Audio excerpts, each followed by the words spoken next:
प्रवासी राजस्थानियों को समर्पित इस खास कार्यक्रम में आपका स्वागत है। मैं हूं आपके साथ नूतन शेखावत।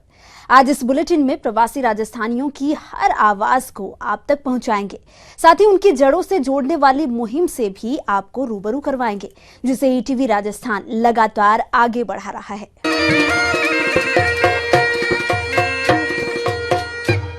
दुनिया के किसी भी कोने में रहते हों प्रवासी राजस्थानी धार्मिक, सामाजिक और सांस्कृतिक संस्कारों से नाता नहीं तोड़ते। आपको दिखाते हैं देश भर में फैले प्रवासी राजस्थानियों की गतिविधियों की एक खास झलक। सूरत में दिहाड़ी मजदूरी कर परिवार का पेट पालने वाले कैंसर पीड़ित मजदूर की मदद के लिए श्री रामदेव बाबा प्रेम मंडल आगे आया है। प्रवासी राजस्थानियों का ये मंडल काफी समय से सूरत में सेवा कार्यों में जुटा है। मंडल के अजीज सिक्का के मुताबिक कैंसर पीड़ित नीबा कोहली ने श्री रामदेव मंडल से मिलकर आप बीती सुनाई। इसके बाद मंडल के सदस्यों ने नीबा को सारोली स्थित भारत कैंसर हॉस्पिटल में भर्ती करवाया और उपचार के लिए उसकी आर्थिक मदद की। हैदराबाद में बसे प्रवासी राजस्थानी माली सैनी समाज की ओर से सामूहिक विवाह सम्मेलन का आयोजन किया गया। सीताराम बाग स्थित द्रौपदी गार्डन में हुए सम्मेलन में 18 जोड़े परिणय सूत्र में बंधे। पूरे राजस्थानी रीति रिवाज के साथ हुए इस कार्यक्रम में तेलंगाना के उप मुख्यमंत्री महमूद अली ने हिस्सा लिया और इसे फिजूल खर्ची रोकने का एक बेहतरीन प्रयास करार दिया। सम्मेलन में सभी समाज के प्रवासी राजस्थानी बंधु मौजूद रहे। पहली बार माली समाज ने लगातार 7वीं बार सामूहिक विवाह का आयोजन किया है। ये अपने में आप अद्भुत है। ऐसे प्रयास हर समाज में होने चाहिए। एक अपना समाज के अंदर खर्चा कम होना, पूरी न्यात के लोग जमा होते हैं, कैसे भी कोई बच्चे के माँ बाप खुशी से बच्चों को इसमें शादी करना चाहते हैं। और अपनी मैं यही सबसे जितनी अपनी राजस्थान की समाज है, पूरी समाज से यही मैं निर्णय लेता हूँ कि भाई सभी समाज लोग ऐसी अपनी सोच रखें। इधर जगत गिरी गुड्डा स्थित सालासर हनुमान मंदिर का स्थापना दिवस बड़ी धूमधाम से मनाया गया। मंदिर परिसर में इस मौके पर कई धार्मिक कार्यक्रम आयोजित हुए। सुबह से ही आस्था का उफान देखने को मिला तो रात्रि में राजस्थानी लोक कलाकारों के भजनों पर भक्त देर रात तक झूमते रहे। इस मौके पर रमेश व्यास, पवन सौंथलिया, प्रहलाद गोयल समेत बड़ी तादाद में प्रवासी राजस्थानियों ने हिस्सा लिया। अभिषेक किया गया, उसके बाद में आपकी आरती हुई है, फिर सुंदरकांड का पाठ है, यज्ञ है और रात को भजन संध्या भी बड़ी बढ़िया से जो यहाँ पे हो रही है। काफी लोगों ने इसमें हिस्सा लिया है। देश दुनिया में बसे प्रवासी राजस्थानियों को जड़ों से जोड़ने और उनकी आवाज बुलंद करने की मुहिम के तहत ईटीवी टीम इन दिनों गुवाहाटी में है, जहां आगामी 13 मार्च को प्रवासी राजस्थानी सम्मेलन का आयोजन होगा। सम्मेलन के सफल आयोजन को लेकर ईटीवी सलाहकार महेंद्र शर्मा ने कई बैठकें कर प्रवासियों को ईटीवी के उद्देश्य से रूबरू करवाया। देश के 6 शहरों में शानदार आयोजन के बाद अब गुवाहाटी में इस आयोजन को लेकर भारी उत्साह देखने को मिल रहा है। ये सम्मेलन पूर्वोत्तर में राजस्थान के नायाब रंग बिखेरने के साथ ही कई मायनों में खास रहेगा। 13 मार्च के प्रोग्राम के बारे में सब लोग उत्साहित हैं कि भी जल्दी से जल्दी ये प्रोग्राम में लोग आएंगे और हमारे जगदीश चंद्र जी को मैं बधाई देना चाहता हूं कि उनकी सोच में आसाम नजर आया। ईटीवी का धन्यवाद करती हूं जिन्होंने पूर्वोत्तर को अपने इस प्रवासी कार्यक्रम के लिए चूज किया है। अपनी कारोबारी दक्षता और सकारात्मक सोच के चलते प्रवासी राजस्थानियों ने कई बुलंदियां छुई हैं। इन लोगों ने न केवल स्थानीय बाशिंदों से कदम मिलाए, बल्कि रोजगार के कई नए रास्ते भी खोले हैं। रवांडा में ऐसे ही नए रास्ते खोलने में लगे हैं प्रवासी राजस्थानी उद्योगपति प्रकाश Jain.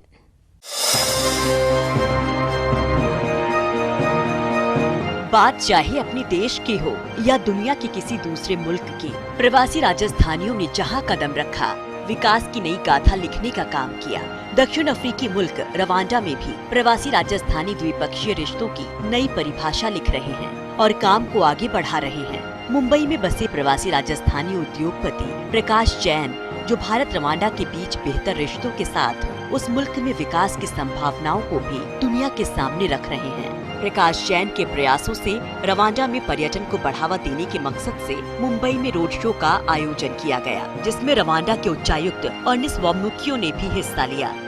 Gain more awareness on Rwanda as a niche tourist destination for the Indian market, and we think that number can go to grow, and can't wait for when India becomes the first source of outbound tourists to Rwanda, which we are hoping we should be able to achieve in the next few years. Indian merchant chamber से जुड़े प्रकाश जैन का मानना है कि Rwanda में अभी तक भारत से 1800 करोड़ रुपयों का निवेश हो चुका है और निवेश के लिहाज से अभी और भी संभावनाएं हैं। लास्ट ईयर मैं डेलीगेशन इंडस्ट्री के ले गया था, 15 लोग, वेरियस इंडस्ट्रीज अपने रवांडा में। इन्वेस्टमेंट काफ़ी है। अब तक रवांडा में इंडिया की तरफ से $300 मिलियन यानी 1800 करोड़ का इन्वेस्टमेंट हो चुका है। Hydro power, irrigation, farming and micro industries and even LED lights. So we have about close to $300 million investment. आगामी मई महीने में प्रकाश जैन एक भारतीय डेलीगेशन के साथ रवांडा दौरा करेंगे, जिसमें टूरिज्म इंडस्ट्री से जुड़े लोग भी शामिल होंगे, जो पर्यटन और औद्योगिक निवेश की संभावनाओं से रूबरू होगा। ETV न्यूज के लिए मुंबई से मनीष दवे की रिपोर्ट। कुछ बड़ा करने की तमन्ना और समाज को कुछ देने की चाहत प्रवासी राजस्थानियों में हमेशा से देखने को मिली है। गुवाहाटी में प्रवासियों की यही चाहत एक नया कीर्तिमान बनाती रहती है। आम जन के बीच शिक्षा के विस्तार के लिए प्रवासी राजस्थानियों ने यहाँ पर एक पुस्तकालय की स्थापना की है। कहते हैं तस्वीरें बोलती हैं, और गुवाहाटी की ये तस्वीरें भी बहुत कुछ बोल रही हैं कि राजस्थानी कारोबार ही नहीं करते। जब भी मौका मिलता है, जहाँ भी मौका मिलता है, उनकी तिजोरी और दिल सेवा कार्य के लिए सदैव खुला है। शिक्षा के विस्तार के लिए गुवाहाटी में मारवाड़ी युवा मंच सालों से प्रयास करता आ रहा है, और ये मारवाड़ी हिंदी पुस्तकालय भी इसी कोशिश का हिस्सा है, जो पूरी तरह प्रवासियों के आर्थिक सहयोग से ही संचालित हो रहा है। यहाँ राजस्थान से हजारों मील गुवाहाटी में राजस्थान के लोग अपने कारोबार के साथ में एक बड़ा पुस्तकालय चलाते हैं, मारवाड़ी पुस्तकालय। हम जानेंगे कि इस पुस्तकालय की कैसे शुरुआत हुई, और राजकुमार तिवारी यहाँ के काउंसिलर हैं, वो मेरे साथ हैं। हम उनसे जानेंगे कि इस पुस्तकालय की कैसे शुरुआत हुई। ऐसा है, सन 1925 में हमारे बड़े बुजुर्गों ने ऐसी आवश्यकता महसूस की कि हमारे बच्चे एवं स्वयं हम एक ऐसा स्थान हो जहां पर हम न केवल हिंदी, हमारी जो मातृभाषा हिंदी को, और पुस्तकें, इस तरह की पुस्तकें हो जिनसे हम विचारों से ओतप्रोत अपने आप को कर सकें, और बच्चों में जो चरित्र और ज्ञान का जो भंडार आवश्यक है, उन सब बातों को ध्यान में रखते हुए सन 1925 में श्री मारवाड़ी हिंदी पुस्तकालय के रूप में ये जो धनु का परिवार की तरफ से जो भूमि दी गई थी, उसके ऊपर इस तरह की स्थापना की। तो क्या उद्देश्य रहे थे इसकी स्थापना करने के? अभी जैसे मेरे भाई राजकुमार जी ने बताया कि उद्देश्य यही था कि ज्ञान जीवन में, जैसे हम सरस्वती के पुत्र हैं, लक्ष्मी के पुत्र कहते हैं कि मारवाड़ी समाज जो लक्ष्मी का पुत्र है, सरस्वती का ध्यान नहीं देते हैं। लेकिन बात गलत है कि मारवाड़ी समाज ने हमेशा जितना स्थान लक्ष्मी को दिया है उतना सरस्वती को दिया, और ज्ञान को उन्होंने हमेशा अहम स्थान दिया है। यहाँ की जो गतिविधियां रही हैं साहित्य के क्षेत्र में, असम के विशिष्ट साहित्यकारों ने यहाँ अपने पैर रखे हैं, और असमिया साहित्य के ऊपर भी यहाँ चर्चाएं की है, और हिंदी साहित्य के तो बहुत सी धरोहर हमारे यहाँ उपस्थित हो चुकी है, जिसमें प्रभाकर सरस्वती जी भी हैं, जो कि समकालीन भारतीय साहित्य के संपादक हैं। मतलब कि मेरी 1968 से पुस्तकालय ये अवस्था में देख रहा हूँ, बहुत ही सुचारू रूप से आती है पुस्तकालय, यहाँ पर व्यवस्थित है, और यहाँ पे हम लोग साहित्य के ऊपर काफी चर्चा करते रहते हैं। हर संडे को कुछ न कुछ चर्चा होती रहती है। राष्ट्रभाषा, भारत की राष्ट्रभाषा प्रचार समिति से काफी लोग आते रहते हैं। असम के जितने भी साहित्य लोग आते हैं उनसे आते रहते हैं सब। और वर्तमान में यहाँ पर 20,000 से ज्यादा पुस्तकें हैं, करीब 20 अखबार आते हैं, और 45 से ज्यादा पत्रिकाएं हैं। पुस्तकालय की सदस्यता संख्या करीब 600 लोगों की है, और जितने भी हिंदी अखबार के एडिटर्स हैं, शिक्षक हैं, राजभाषा अधिकारी हैं, सब गवर्नमेंट डिपार्टमेंट के लोग जिन्होंने भी राजभाषा की दिशा में कार्य किया है, वो सब के सब आज पुस्तकालय से जुड़े हुए हैं। हम लोग हर 2 साल से एक सज्जन जन पुरस्कार भी, स्मृति पुरस्कार भी देते हैं। उसमें 2 साल 2 बार दे चुके हैं। उसमें कोशिश यही रहती है कि अपने समाज से जो साहित्यकार है उनका हम लोग सम्मान करें। हमारे जो राजस्थान के लोग हैं, राजस्थान से हजारों मील दूर गए थे कारोबार के सिलसिले में, लेकिन वो पढ़ाई लिखाई की गतिविधियां हो चाहे समाज सेवा की गतिविधियां हो, उनसे अपने आप को दूर नहीं रख पाते हैं। ईटीवी के लिए कैमरामैन संजय के साथ महेंद्र शर्मा, गुवाहाटी। और यहाँ पर रुक जाते हैं एक छोटे से ब्रेक के लिए। ब्रेक के बाद दिखाएंगे गुवाहाटी में अशोक पंसारी की कामयाबी की कहानी।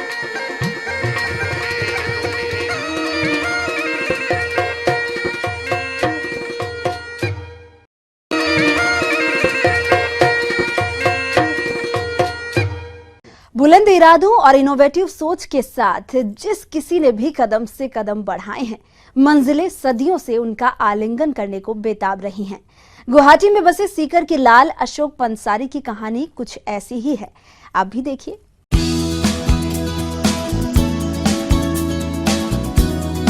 अशोक कुमार पंसारी यानी वो लिविंग लेजेंड जिन्होंने पूर्वोत्तर में शिक्षा का नया सूरज उगाने का काम किया है। पंसारी गुवाहाटी ही नहीं, देश के अकाउंटिंग और एजुकेशन जगत में अपने इनोवेटिव आइडियाज और बिजनेस स्किल्स के लिए जाने जाते हैं। सीकर के लक्ष्मणगढ़ से 80 साल पहले इनके दादा असम पहुंचे थे। यहाँ के छोटे शहर होजई में कारोबार शुरू किया, जिसे इनके पिता वासुदेव पंसारी ने आगे बढ़ाया और अब अशोक पंसारी और उनके भाई इसे आसमान की बुलंदियों तक पहुंचा रहे हैं। स्कूली वक्त से ही मेधावी रहे पंसारी ने बचपन से कुछ नया करने का मानस बना लिया था और बड़े होने के बाद किया भी कुछ ऐसा ही। आइए हम जानते हैं अशोक पंसारी से कि उनका परिवार राजस्थान से असम में कैसे आया था और यहाँ पर आज इतना बड़ा नाम कैसे कमाया। जानते हैं अशोक पंसारी जी। अशोक जी, आपका ईटीवी में स्वागत है। महेंद्र जी, लगभग 80 साल पहले हमारे दादाजी राजस्थान के सीकर डिस्ट्रिक्ट के लक्ष्मणगढ़ गांव से असम के एक छोटे से कस्बे जो होजाई के नाम से परिचित है, वहां आकर उन्होंने अपना कारोबार बसाया था। और मेरे दादाजी के साथ मेरे पिताजी, जब उनकी उम्र सिर्फ 10 वर्ष की थी, तो उनके साथ आए थे। हमेशा सामाजिक सरोकार उनके दिमाग में रहता था और उन्होंने अपने परिवार का, मेरे दादाजी के बाद मेरे पिताजी ने जिम्मेदारी संभाली। हम 4 भाई और 4 बहनों का परिवार था। पिताजी ने बड़ी जिम्मेदारी से सभी बच्चों का भरण पोषण किया, हमें अच्छी शिक्षा दी। पिताजी का हमेशा रहता था कि शिक्षा से ही समाज का कल्याण हो सकता है। पिताजी की इच्छा थी, मैंने मेहनत से पढ़ाई करी और मैं चार्टर्ड अकाउंटेंट बनकर अपना प्रोफेशन आरंभ किया। शुरू से ही मेधावी होने के वजह से यूनिवर्सिटीज वगैरह में मैं टॉपर रहा हूं। होजई में साल 1964 में जन्मे पंसारी स्कूली जीवन में ही विश्व स्तरीय शिक्षण संस्थान की पृष्ठभूमि तैयार कर चुके थे। इरादे बड़े थे, जिनको पूरा करने के लिए आर्थिक विकास भी जरूरी था। लिहाजा पंसारी ने दोस्त अनिल मोदी के साथ मिलकर 1987 में chartered accountancy firm Modi Pansari and company की स्थापना की, जो बहुत कम वक्त में पूर्वोत्तर की अग्रणी फर्म में बदल गई। हालांकि पंसारी कुछ अलग और बड़ा करना चाहते थे, लिहाजा 2003 में दिल्ली पब्लिक स्कूल की शुरुआत की। इसके बाद इन्होंने इंजीनियरिंग मैनेजमेंट के कई विश्व स्तरीय संस्थानों की नींव रखी। आज रॉयल नॉलेज पार्क में 1800 से ज्यादा स्टूडेंट उच्च शिक्षा और 1200 से ज्यादा स्टूडेंट उच्च गुणवत्ता वाली शिक्षा पा रहे हैं। पंसारी अब रॉयल ग्लोबल यूनिवर्सिटी स्थापित करने की ओर आगे बढ़ रहे हैं। शिक्षण संस्थाओं के साथ ही पंसारी पब्लिकेशन और रियल एस्टेट में भी दखल रखते हैं। चाहे वह स्कूली क्षेत्र की बात हो, चाहे हायर एजुकेशन की बात हो, जो अब तक बाहर जा रहे थे वे बाहर न जाकर अपने ही प्रांत में पढ़ें। उसके लिए जरूरी थी कि हम उस लेवल की इंस्टीट्यूशन बनाएं। हमने ज्ञान सागर फाउंडेशन, एक सोसाइटी के अंतर्गत रॉयल ग्रुप ऑफ इंस्टीट्यूशंस के नाम से कुछ शिक्षण संस्थान स्थापित किए। हमारा पहला था 2009 में, जब रॉयल ग्रुप ऑफ इंस्टीट्यूशन के नाम से हमने हायर एजुकेशन की शुरुआत करी, जहां हम इंजीनियरिंग की डिग्री दे रहे हैं, इंजीनियरिंग की शिक्षा दे रहे हैं, बल्कि एमबीए की शिक्षा दे रहे हैं, आर्किटेक्चर की शिक्षा दे रहे हैं और हमारे कुछ बीबीए और बीकॉम जैसे जनरल कोर्सेज भी अवेलेबल है। उसके बाद हमने सन 2012 में K-12, जिसमें हम नर्सरी से लेकर 12वीं कक्षा तक की एजुकेशन देते हैं। अब इन एजुकेशन संस्थाओं की जो सबसे बड़ी विशेषता रही कि हमने जो इंफ्रास्ट्रक्चर तैयार करा, वह वर्ल्ड क्लास इंफ्रास्ट्रक्चर हमने समाज के लिए तैयार किया, ताकि जो बच्चे बाहर जाते थे, हमारे वर्ल्ड क्लास इंफ्रास्ट्रक्चर, उनकी बहुआयामी फैसिलिटीज को देखकर वह यहां रुके।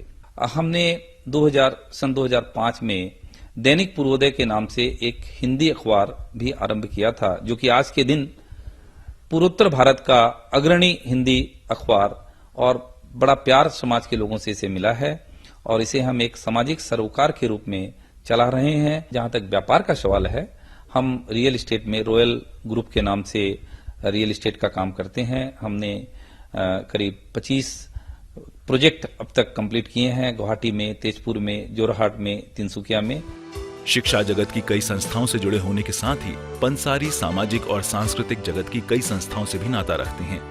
मारवाड़ी युवा मंच होजई के संस्थापक अध्यक्ष होने के साथ ही दर्जनों संस्थाओं के अहम पदों पर आसीन हैं।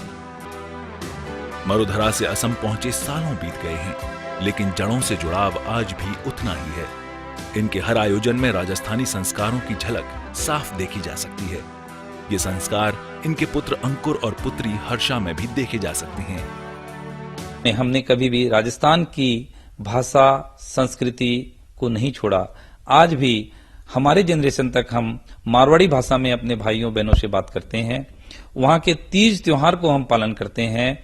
होली, दिवाली और जितने भी हमारे त्योहार होते हैं हम उसी तरह से पालन करते हैं, बल्कि कुछ मायने में थोड़ा ज्यादा अच्छी तरह से करते हैं जैसा हमारे राजस्थानी भाई राजस्थान में रहकर करते हों। कारोबार के साथ समाज सेवा प्रवासी राजस्थानियों की खास विशेषता होती है। इसकी झलक साफ तौर पर अशोक पंसारी में भी देखने को मिलती है, जो कर्म भूमि असम के लिए हर वक्त तैयार रहते हैं। हमारे जो राजस्थान के लोग हैं उन्हीं का एक परिवार, अशोक पंसारी जी का परिवार, अब यहाँ असम की कल्चर में रस बस गया है, लेकिन आज भी राजस्थान की माटी की सौंधी खुशबू के साथ अपना रिश्ता बनाए हुए हैं। ईटीवी के लिए कैमरामैन संजय के साथ महेंद्र शर्मा, गुवाहाटी।